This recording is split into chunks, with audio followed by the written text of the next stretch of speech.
네, 안녕하십니까. 2022년 1월 20일 한홍구TV 역사통 시작하겠습니다.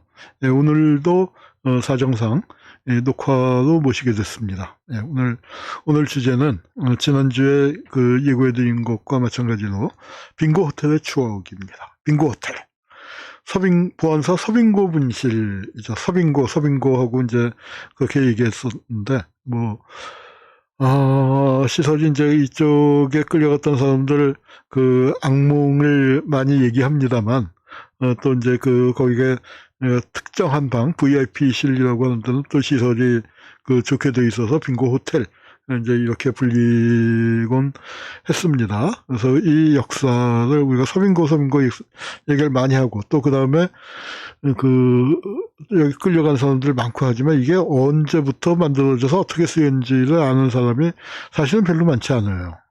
이 관계되어 있는 논문도 한 편이 있는데 굉장히 소략하고, 그래서 저희가 이번에 보안사 프로젝트를 하면서 여기저기 뒤져서 보니까 이게 이제 이렇게 됐구나 하는 것들을 좀 맞출 수 있었습니다. 그래서 그 얘기를 갖고 한번 소개해 드릴까 합니다. 예, 남영동 대공분실 얘기는 많이 나왔고, 중정 남수한 안기부 얘기도 많이 나왔지만, 정작 서빙고 얘기는 말로만 서빙고 했지 그것이 어떻게 생겨먹은 것인지 얘기가 안 됐는데, 오늘 좀 한번 해볼까 합니다. 자, 이거 이제 지난 시간에 김영성이가 사고 치고, 그러니까 보안사 입장에서 볼 때는 윤석영 이병이 사고 친 거죠. 그래서 윤석영 이병이 서빙고에 근무하다가 거기서 디스켓을 들고 나와서 그걸 폭로한 거예요. 그래서 이제 그렇게 되니까 서빙고가 이렇게 흉악한 짓을 하는구나. 서빙고를 없애야 한다 해서 서빙고를 없앴습니다. 없앴고 그 건물도 바로 철거해 버렸어요.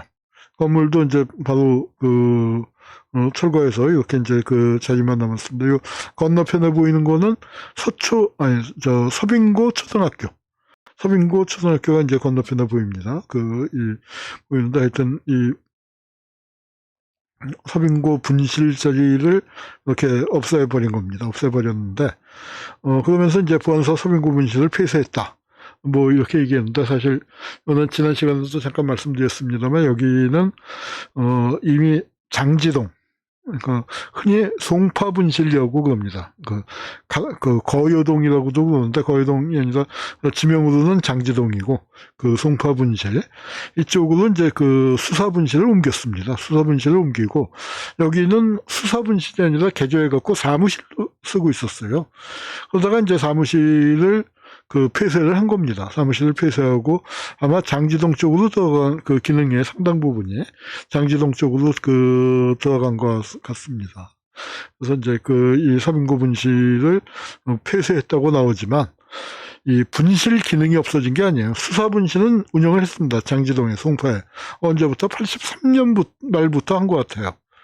그러니까 이게 이제 90년이니까. 그래서 83년 말에 장지동 분실이 만들어졌지만 서빙고를 바로 폐쇄한 것 같지 않고, 바로 사무실로 전환한 것 같지 않고, 아마 86년쯤 가서 이종구가 국회에서 얘기한 거 보니까 86년까지는 서빙고 분실도 쓰고 장지동 분실도 쓰고, 어떻게 나눠서 썼는지는 모르겠습니다만 그렇게 썼던 것 같습니다. 그리고 이건 수사과 분실이고요. 저희가 이번에 조사해 보니까 공작과 분실이 가월동에 또 있었습니다. 남영동에. 그러니까 이제 그래서 남영동에 끌려갔다 하는 게 치안본부 대공분실, 우리가 흔히 남영동 하는 거기만이 아니라 숙대 올라가는 쪽에 어디 있었다고 그래요. 정확한 위치는 제가 모르겠습니다만, 가월동 분실이라고도 하고 남영동 분실이라고 하는데, 거기는 어디 사무실이냐면 공작과 사무실이에요. 공작과 사무실이 거기에 있었습니다. 그 다음에 또 녹화 사업하는 심사과 분실이 이 진양 분실이라고 해서 대한극장 앞에 진양 아파트 거기에 있었고, 그 다음에 과천에 또 아파트를 한 두 채쯤 얻어갖고 과천 분실이 있었고, 보안사가 여러 개의 분실을 운영을 했는데, 그 중에서도 분실 중에 분실은 역시 역사와 전통을 자랑하는 서빙고 분실이라고 할 수 있습니다. 자, 여기 이제 책에 보니까 90년 10월 24일자 경향신문에 보니까 빙고 호텔이라는 칼럼이 있어요. 빙고 호텔. 그래서 여기가 이제 오공의 산실이라고 했는데, 오공의 산실이었던 거는 여기보다는 소격동에 있었던 보안사령부고, 여기는 거추장스 넣은 사람들을 잡아다가 족치고 제거하는 곳이 바로 이 서빙고였습니다. 빙고 호텔이었는데, 그래서 이제 빙고 호텔이란 어떤 곳인가, 뭐 요거 이제 보니까 신문에서 이제 칼럼도 있고요. 그래서 요거 이제 보면은 여기가 서빙고동이라고 되어 있는데, 요 보광동하고 경계 쪽이 동빙고동인데, 요 잡지에 사상계 있죠? 사상계 폐간호인데 70년 5월인데, 여기에 뭐가 실렸냐면, 김지하의 오적이 실렸습니다. 김지하 시인이, 나중에 이제 맛이 좀 갔습니다만, 이때만 하더라도 굉장히 펄펄하죠. 정말 펄펄 뛰는 그런 생기를 갖고 있었는데, 그때 이 오적, 장차관, 국회의원, 고급 공무원, 장성, 재벌, 그렇게 다섯을 이제 풍자하는 시를 썼는데, 바로 어디냐면 그 무대가 동빙고동인데, 동빙고동을 그 당시에 뭐라고 했냐면 도둑촌이라고 불렀어요. 도둑촌. 근데 이게 재밌는 게, 이 오적이 나오고 난 다음에 도둑촌에 이사바람이 불었다는 거예요. 여기가 이제 확 조명을 받게 된다. 도둑촌에 산다. 도둑촌에 사는 사람은 누구였어요? 도둑놈이지.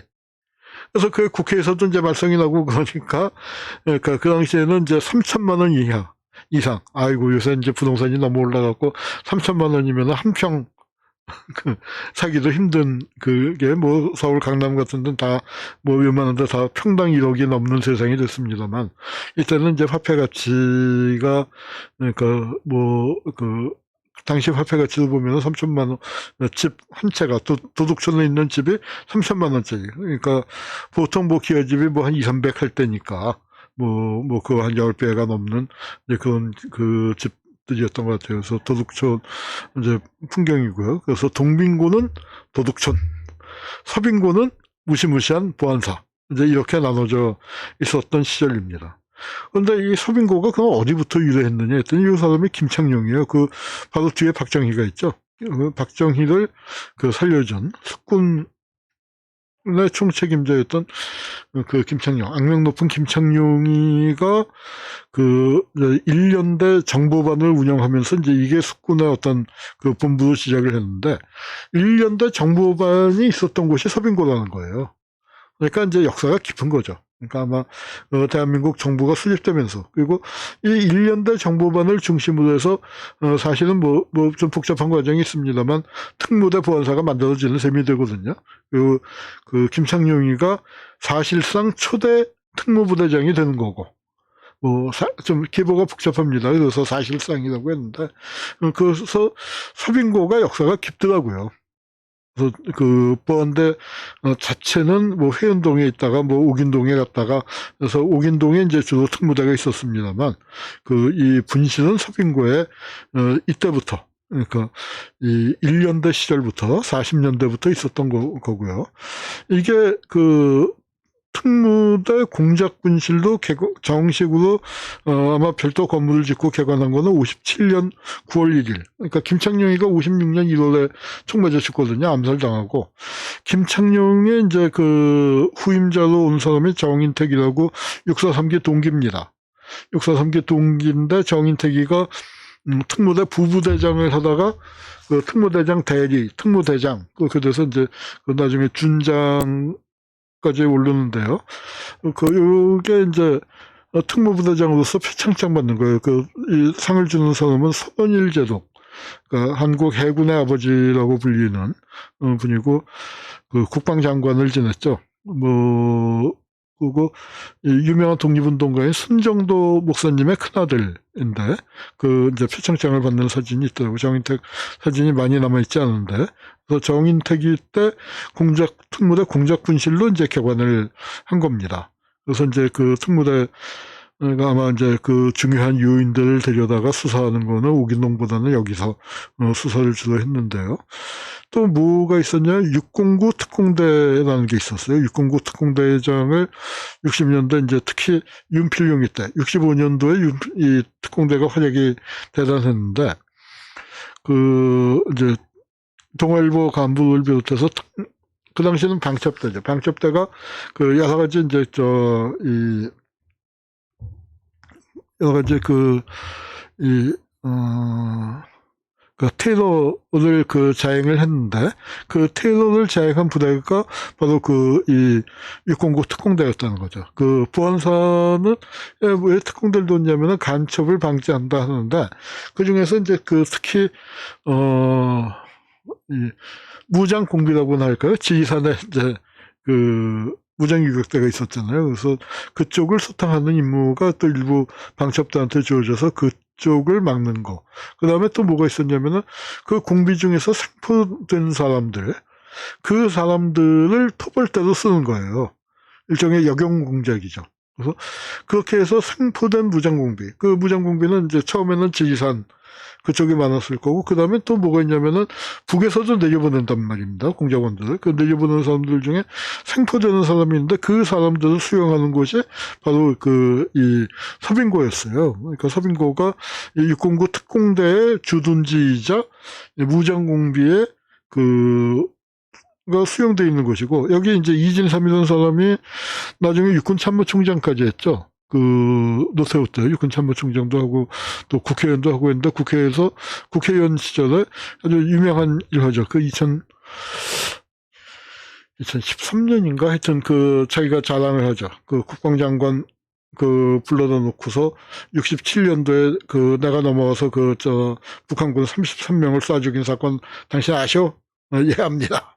뭐 해서 이제 북한에 침투했고, 이제 이런서 남과 북이 서로 그런 걸 많이 했어요. 그런 게 에스컬레이터 되는 과정에서 그 유명한 1.1 사건 같은 것들도 나오는 겁니다.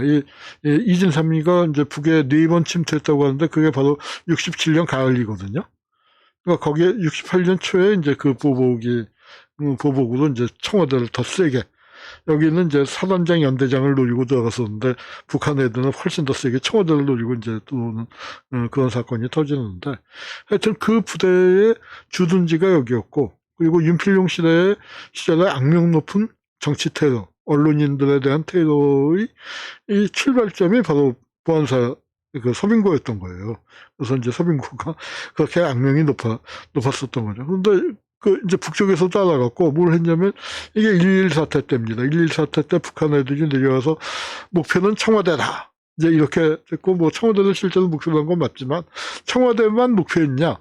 처음에 그들이 노린 것은 청와대만이 아니었다. 미국 대사관, 육군본부, 서울교도소 등도 대상인데, 전부 5개예요. 5개를 대상으로 삼았는데, 그 중에서 5번째가 서빙고예요, 서빙고. 서빙고에 있는 간첩 수용소를 폭파해서 거기 잡혀있는 동지들을 구출해서 월북하는 게 원래 계획에는 들어있었단 말이죠. 그러다가 이거 계획이 너무 커 해서 축소해서 청와대만 치자 하는 걸로 됐는데, 그러니까 그 서빙고의 존재는 북한에도 잘 알려져 있는 그런 곳이었습니다. 그래서 이제 이런 곳이었는데, 이곳이 어떻게 그러니까 이제 공작 분실이었지 수사 분실은 아니었던 것 같아요. 근데 이게 이제 어떻게 해서 수사 분실로 바뀌느냐? 그걸 한 거는 김재규입니다. 김재규가 보안사령관이 돼갖고 이걸 만든 거예요. 김재규가 보안사령관이 돼서 여기다가 이제 큰 건물을 짓고 수사 분실을 이제 제대로 이제 세웠는데, 이제 김재규 본인이 수사분실에 와서 조사를 받게 되죠. 김재규 본인이 수사분실에 와서 79년도 12.6 사건 이후에 조사를 받게 됩니다. 특히 요 유명한 사진인데 뭐냐면은 눈가에 멍이 들었죠. 그러니까 여기는 이제 좀 재판을 받을 때는 김재규도 회복해서 그러니까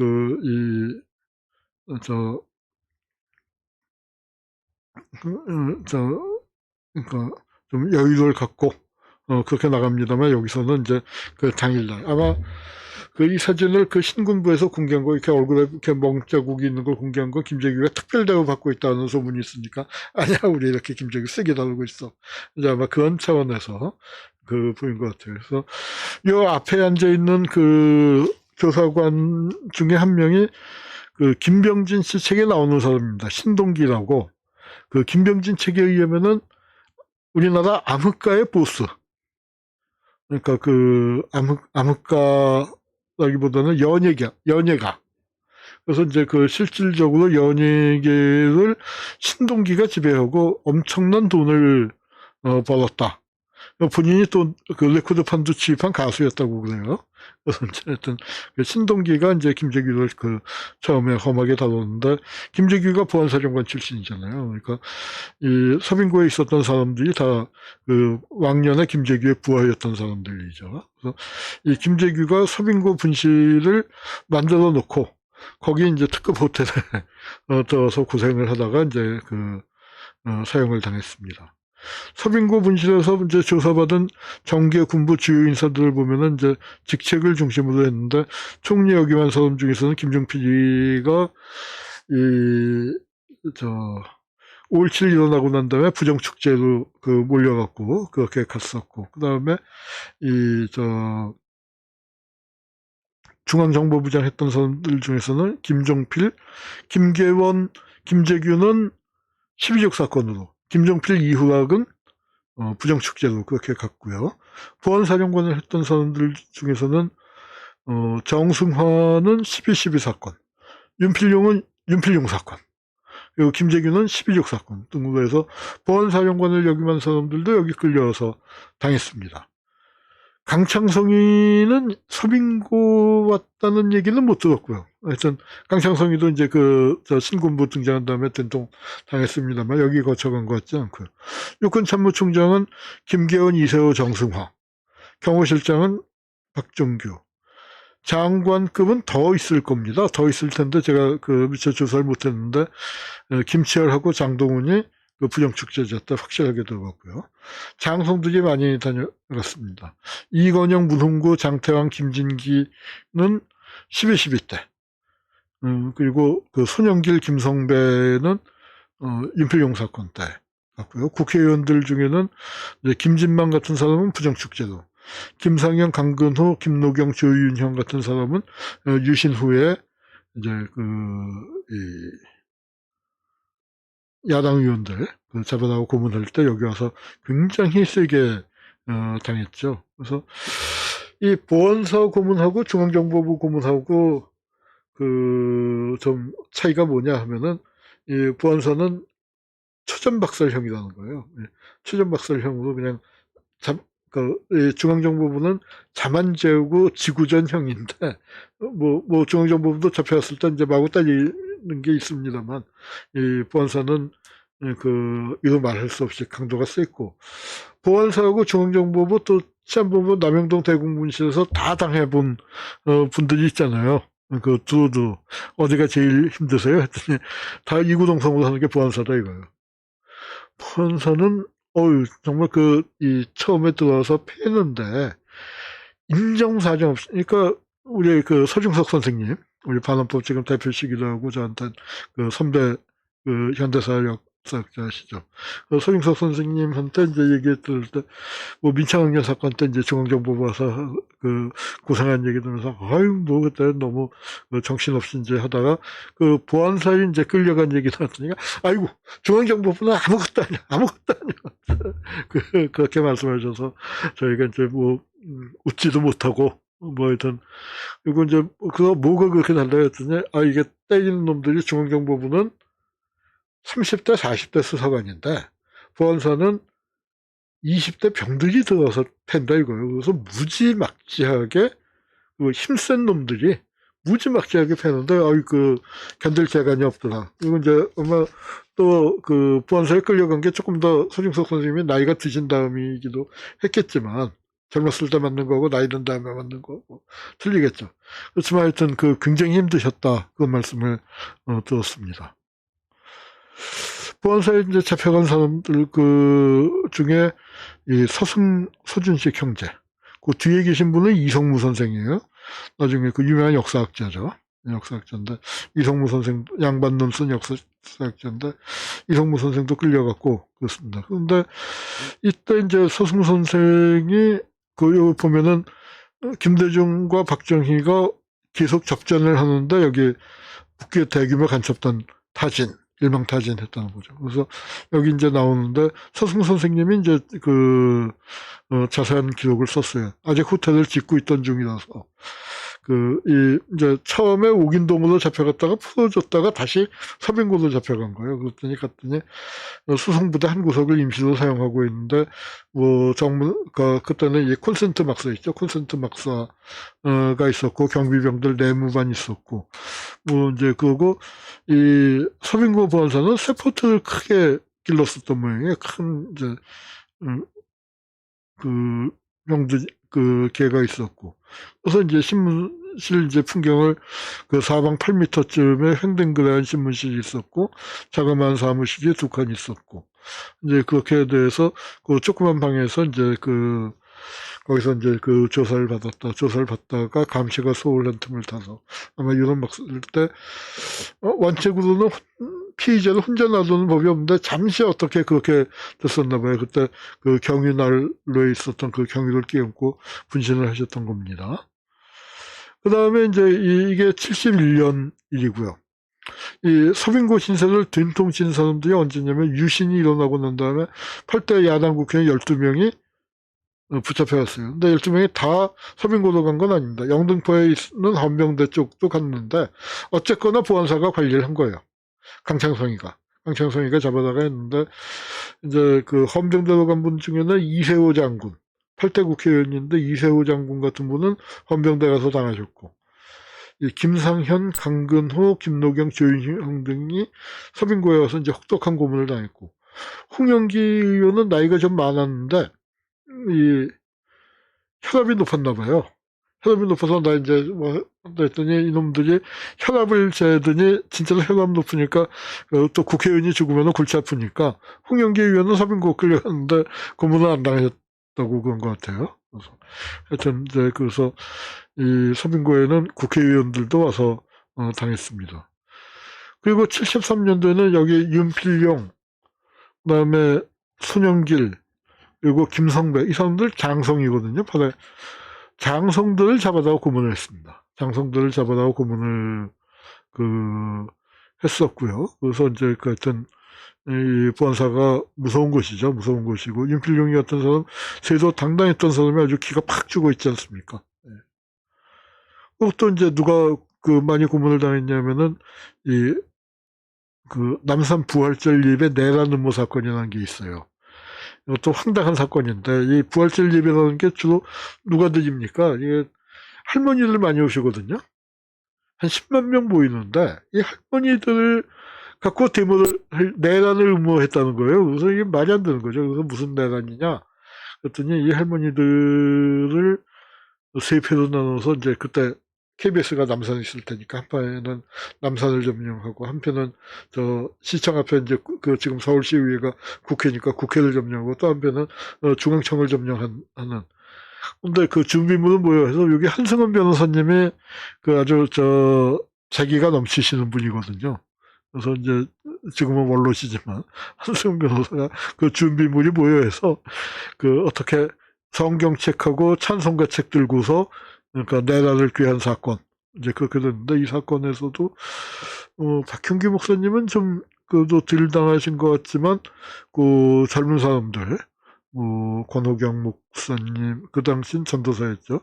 남상우 또 우리 황인성 선배 등등을 비롯하여 많은 사람들이 이 서빙고에서 굉장히 힘들었습니다.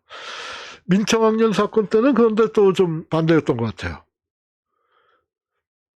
사건이 이제 민청학년 사건이 규모가 크니까 규모가 큰 사건에서는 이 수사기관들이 이걸 나눠서 합니다.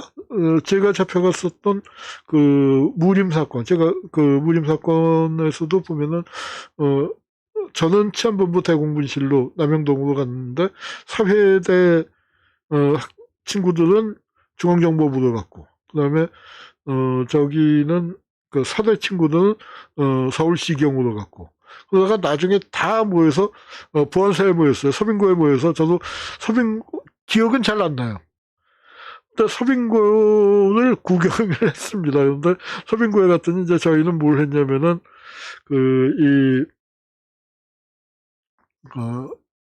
그 왜 김광석 이등병의 편지 보면은 집 떠나와 열차 타고 할 때 뭐 대문 밖을 나설 때 부모님께 큰절하고 대문 밖을 나설 때가 있지 않습니까? 그게 군대 갈 때의 풍경인데 우리는 그걸 못했어요. 수사기관에 있다가 그냥 바로 군대로 끌려갔거든요.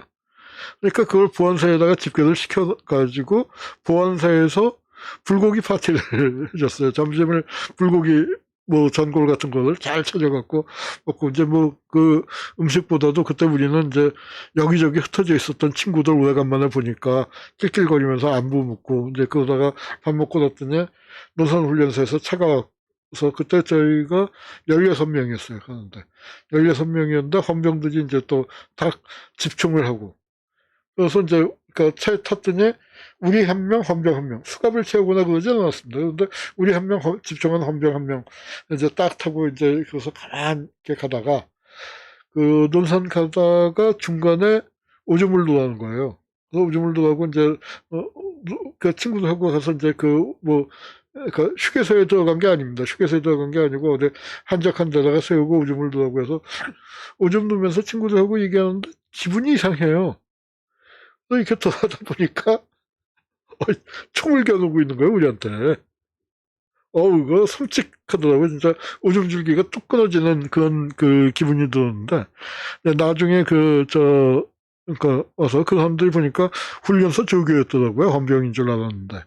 그래서 이제 좀 친해진 다음에 그 물어보니까, 야, 그거 빈총이었어. 아이, 빈총이라도 겨눕니까 했더니, 아이, 겨누는데 어떻게 해? 오고. 이제 그런 얘기를 들었던 적이 있습니다. 그 얘기가 이제 빗나갔는데, 민청학년 이제 그렇게 큰 사건에는 여러 수사기관들이 합동으로 조사를 해요.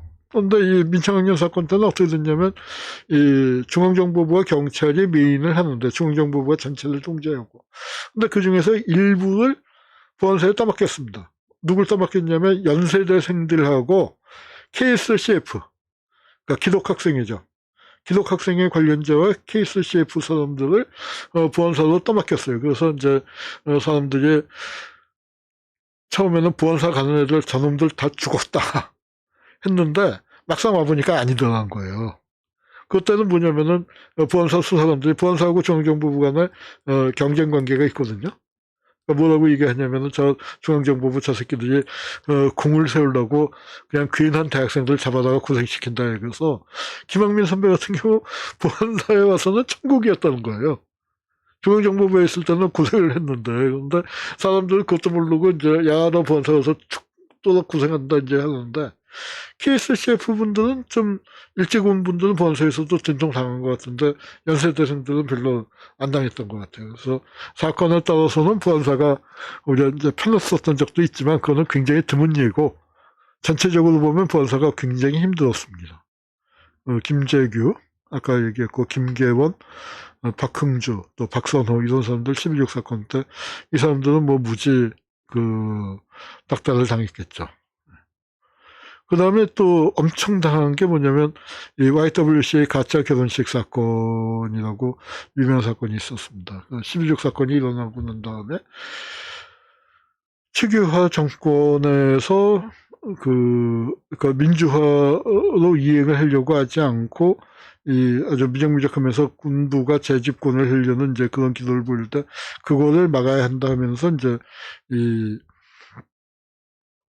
청협이라는 단체가 있었어요. 그 당시에 학생운동 출신들이 모인 청년단체인데 청협하고 일부 재야 인사들하고 합쳐서 통대에서의 대통령 선출 저지 국민대회를 여는 겁니다. 그런데 위장 결혼식이에요. 그때 기업령 하에서 집회를 열 수가 없으니까 결혼식을 연다라고 거제 선전을 해놓고 그 결혼식장에서 신랑 입장은 하고 신부는 입장을 안 하고 대신 와서 선언문을 읽고 이제 그런 집회를 한 겁니다. 그런데 이 집회에 함석헌 선생님 참여하셨지만 함석헌 선생은 이 집회 자체를 좀 반대하는 입장이었다고 들었어요. 그리고 김대중 대통령 같은 경우도 이 집회에 반대하는 입장이었고 제에서도 입장이 좀 갈렸는데 제 강경파들이 치고 나가서 이 사건을 했습니다. 그래서 연행된 분이 함석헌 선생도 연행 드셨고요. 백기환 선생님, 그 다음에 청협회장 이우재, 청협간부 최민하, 또 환경운동하는 최열, 여기 홍성엽 선배 지금 돌아가셨지만 그날 신랑입니다. 이 양반이 가짜 결혼식에서 신랑 노릇을 하더니 장가를 못 가고 돌아가셨어요. 장가를 못 가고 돌아가셨는데, 하여튼 이제 그런 그 사건이 있었는데, 이때 이분들이 엄청나게, 특히 백현 선생님이 굉장히 당하셨죠. 백현 선생님하고 김병걸 선생님. 백현 선생님 풀려났을 때 이게 운신을 못할 정도고, 여기 병원에 아주 오랫동안 계셔서, 했었습니다. 그 다음에 12.12 사건 때 끌려간 사람은 정승화. 정승화는 굉장히 물고문을 당했고, 정병주는 부상을 입었기 때문에, 정병주나 하소곤 두 분은 부상을 입었기 때문에 고문은 안 당했었던 것 같고, 문홍구 장군도 기록에 자존심 때문에 그런지 고문당했다고는 안 썼어요. 고문 얘기는 직접 고문은 안 당했는데, 뭐 정확하게 모르겠는데, 하여튼 이런 참모총장 편에 서서 전두환에 반대되는 편에 섰던 분들이 여기 다 잡혀왔다가 정승환은 감옥을 갔고 나머지 분들은 2월 달에 풀려났다고 그래요. 풀려났고. 그런데 이제 서빙고에 가면은 또 특수한 게 뭐냐면은 요거는 요거는 제가 그림을 잘못 집어넣었네요. 요거는 근데 뭐 똑같은 겁니다. 똑같은 건데 이 보안사 고문의 특징, 엘리베이터 고문이라는 게 있어요. 엘리베이터 고문이라는 게 뭐냐면은 왜 미용실 의자 있죠? 이발소 의자 같은 거 이렇게 가면 뒤로 작게지고 거 그런 큰 의자가 있는데 거기에다가 앉혀놓고 팔을 묶는데요. 그 다음에 뭐 단추를 누르면 그 의자가 뚝 떨어진다는 거예요. 그리고 그 밑에는 그건 사람마다 이제 조금씩 다르는데 물이 있어갖고 물 찰랑찰랑 소리가 나고 어떤 경우에는 물 속으로 들어가는 경우도 있었다고 그래요. 그러면서 왜냐면 이게 서빙고 이제 사람들이 잡혀오면 서빙고라는 게 뭐 한강에서 멀지 않다는 거 아니까 이 하수도가 한강으로 연결돼 있어. 나 같은 거 하나쯤에서 쪽에서 한강으로 흘려보내면 그만이야. 뭐 이제 그렇게 하면서 그리고 엘리베이터처럼 그렇게 갑자기 뚝 떨어지면 왜 그게 뭐 우리 저 놀이공원 가도 공포 체험 아닙니까? 근데 이제 뭐 거기서 묶여서 이렇게 이제 왔다 갔다 하면은 정신 빼놓는 거죠. 이게 요 유재길 씨가 그림을 그렸는데 이 유재길 씨는 장지동에서 당했어요. 송파보안소에서. 그런데 똑같은 시설이 서빙고에도 있었고 장지동에 또 만든 겁니다. 제가 윤정원 씨도 그림을 그렸는데 제가 윤정원 씨 거 넣는다고 했는데 유재길 씨께 넣었네요. 윤정원 씨, 그러니까 이건 장지동 분실 얘기고, 장지동 분실이 아마 조금 더 이 엘리베이터가 낙폭이 크지 않았나 싶은데, 뭐 모르겠습니다. 하여튼. 그래서 이제 일단 이 보안사를 없앤 겁니다. 그리고 지금 뭐가 들어섰냐면, 보안사 직원 아파트. 대원 서빙고 아파트라고 하고, 요게 이제 서빙고 분실이에요. 아니, 서빙고 초등학교. 서빙고 초등학교로 가는 거고, 요 언덕백에 오른쪽으로 이제 서빙고 분실이 있었던 겁니다. 서빙고 분실이 있었고, 여기에 가면은 대원 아파트 입구에 표지판을 세웠는데, 이 표지판은 서울시에서 세워서 빙고 호텔 터. 요 삼각형으로 되어 있는 거 국가폭력. 이게 있었던 기관들을 삼각형으로 이렇게 세웠다고 합니다. 그런데 여기 수사분실 터, 이건 누가 세웠냐? 보안사 쪽에서 세운 표지석인데, 여기 보면은 글씨가 작아서 잘 안 보입니다만, 무슨 뭐 수사관들의 혼이 서린 곳이다. 그러니까 이것을 피해자들의 입장이 아니라 이제 이 밑에 서빙고 수사분실터라고 한 거는 이 가해자들의 입장에서, 위에 이 동판은 피해자들의 입장에서 세운 겁니다. 그래서 이제 장지동 분실, 송파 분실이라고 하는 건 성남하고 가깝죠. 성남하고 가까운데 이제 여기 거여동에는 특전사가 있었고요. 특전사가 이제 거여동에 제재 잡고 있어 특전사고 이제 산 쪽으로 있는 겁니다. 그래서 이 송파 분실은 어떻게 알려졌냐면은 이 송파 국권보안사는 민주시민 때려잡는 도살장인가? 라는 이제 손으로 쓴 거죠. 이게 바로 유명한 선오련 사건.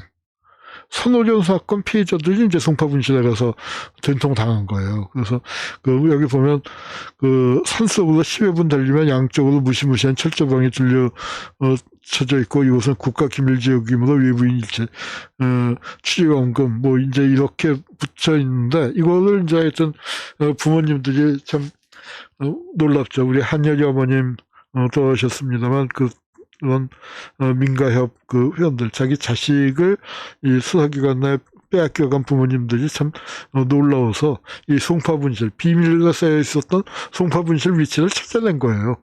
그래갖고 거기 이제 부모님들이 찾아간 거죠. 아, 요게 윤정원 씨가 그린 그림입니다. 아까 아까 뭐 거의 비슷한 건데 이 지하로 의자가 뚝 떨어지는 그런 거였고요. 그래서 이제 그 선오전 사건 피해자들이 근데 뭐 그 심상정은 피했고 유시민도 그러니까 선오전 지도부였습니다만 피했고 박문수가 잡혀가고 그다음에 또 유시민 동생 유시주도 잡혀가서 고생을 많이 물고문을 당했었죠. 그래서 하여튼 저 장지동 분실에 가서 고생을 많이 했었습니다. 그다음에 장지동 분실에서 이제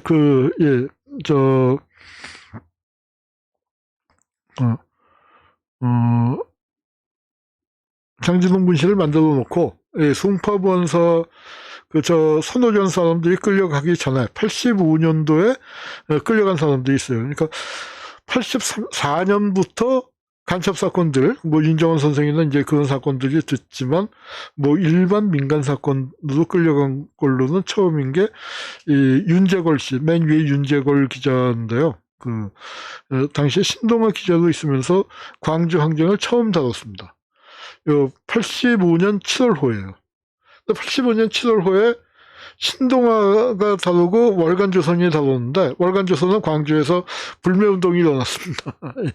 예, 광주학설을 신군부 입장에서 써갖고 그런데 여기서는 이제 이걸 제대로 미국의 광주 사태를 광주항쟁을 어떻게 보았나도 있고 광주 비극의 열흘간 다큐멘터리가 들어갔는데 이게 시민들의 입장에서 생생하게 들어갔어요. 그랬더니 굉장히 책은 엄청나게 많이 팔렸는데 본사에서 잡아간 거죠. 그래서 윤재걸 씨는 꽤 심하게 고문을 당했습니다. 윤재걸 씨뿐만 아니라 출판부장하고 그 밑에 남시욱이라고 뭐 굉장히 보수적인 사람이죠. 한국의 보수주의 그런 책도 썼는데 남시욱 씨는 이제 잡혀와서 고문을 당할 뻔했는데 남시욱 씨는 고문을 안 당했어요. 왜 안 당했냐? 본사 애들도 이력을 조사해봤을 거 아니에요. 그랬더니 경북고등학교를 나왔단 말이에요. 경북고등학교를 누가 나왔냐면은, 그 당시에 TK란 말이죠. 그래서 좀 묻더래요. 그래서 우리 사령관하고 몇 기냐, 어떻게 되냐, 선배냐, 후배냐 했더니, 종구? 내 동기야. 그래서 사령관 동기라고 했더니, 대우가 달라지고, 그리고 이제 바깥에서는 그 당시에 이제 동아일보 사장했던 김상만 씨가 아니고 김병관 씨가 있겠죠. 김병관 씨가 이제 본사 쪽하고 접촉해갖고 남시욱 씨는 고문 안 당하고 풀려났다고 그럽니다. 그래서 이제 이게 장지동 분실인데 장지동 분실은 그러니까 우리 장의균 선생 87년도에 6월 항쟁이 안 터졌으면 그 사건도 꽤 큰 사건이 될 뻔했는데 6월 항쟁 덕분에 그래도 사건이 축소가 됐죠. 축소가 됐는데 그거는 아마 국민운동본부를 겨냥해서 뭐 장의균을 매개로 해서 재정구를 매개로 해서 국민운동본부를 간첩단으로 엮으려고 그렇게 하다가 이제 6월 항쟁이 대중적으로 이제 확산되면서 본사의 계획이 수포로 돌아갔죠. 그래도 장의균 씨는 고생을 많이 했습니다. 그래서 이제 장의균 씨는 장지동 분실에서 있고 그렇게 이제 장지동 분실 쪽으로 서빙고 분실에서 장지동 분실로 이미 86년 말이면은 올마 간 거예요. 올마 가 있다가 장지동 분실은 이제 민주화가 되고 특히 이제 부안사에 있는 문제가 뭐냐면은 민간인에 대한 수사권이 없잖아요. 군사 독재니까 그냥 뭐 무식하게 그냥 민간인 잡아다가 쫄게 패고 간첩 만들고, 그러면서도 법으로 할 때 뭘 했냐면 이놈들이 저 간첩 사건을 하면은 꼭 안기부 조사관, 옛날은 중앙정보부 조사관 서명을 받아서 서류를 작성해서 검찰에 보냅니다. 양복 한 벌, 뭐 쌀 한 가마, 뭐 그렇게 해주면서 도장값이죠, 도장값. 그렇게 해서 이제 보냈는데 민간인에 대한 수사권이 없고 민주화가 되고, 그리고 민주화 되는 과정에서도 그냥 된 게 아니라 88년 9월에 보안사 책이 나오고 90년 10월에 윤석열 이병 그 사건 터지고 하면서 보안사가 민간인을 조사하는 게 제약이 걸려요. 그런데 재벌을 개 못 준다고. 보안사는 그 후엔 뭘 하냐면은, 왜 군대 간 사병들 있잖아요. 사병들 중에 학생운동하다 온 친구들, 또 노동운동하다 온 친구들, 그런 사람들 조져갖고 사건을 만들어내는 걸 90년대에는 또 꽤 오랫동안 했습니다. 뭐 그건 우리가 보안사 프로젝트 이번에 그 낸 책에 그 문제도 또 그 좀 자세히는 안 다뤘어요. 우리 이번 프로젝트는 기무사는 아니고 90년 보안사까지만 다룬 거라서 그 90년대 이후에 기무사가 그 짓을 많이 했는데 그건 안 다뤘습니다. 그런데 하여튼 윤석열 이병도 이제 그 비슷하게 학생운동 하다 잡혀온 그 사람으로 현역 군인인 사람들을 잡아서 사건을 확대시켜서 경찰이 조사한 것처럼 발표하는 그 수법을 이제 90년대에 많이 쓰고, 장기동 분실이 이제 그런 역할들을 많이 했었던 것 같아요. 그래서 이제 이 보안사의 이 수사기관이 서빙구에서 출발해서 장지동으로 옮겨왔다가 이제 좀 그 민간에 대한 영향력을 상실하게 되는 겁니다. 그게 한국의 민주화 과정이죠. 예, 이상이 이제 빙고 호텔에 대한 개괄적인 역사였고요. 또 말씀드립니다. 우리 수상한 한라봉, 수상한 한라봉, 이제 이 방송이 나갈 때면은 서울이 다 됐기 때문에 마감을 해야 할 그 형편입니다. 빨리, 그러니까 아마 그때쯤이면은 잘하면은 매진이 될까? 좀 매진이 됐으면 좋겠습니다만, 하여튼 여러분들 품질 보증합니다. 맛있고요. 또 의미도 있고. 이 수익금은 저희가 이 납부거부 사건 그 피해자들과 함께하는 사업에 따로 떼서 그 사업에다가 쓰려고 합니다. 그래서 의미 있는 사업에 동참해 주시길 부탁드리고요. 이제 우리 홈페이지나 전화 주시면은 되겠습니다.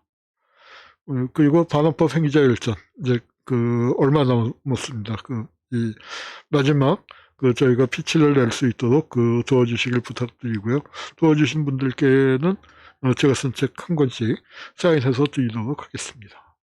자, 그러면 오늘 빙고 호텔 이야기 여기서 마치도록 하겠습니다. 감사합니다.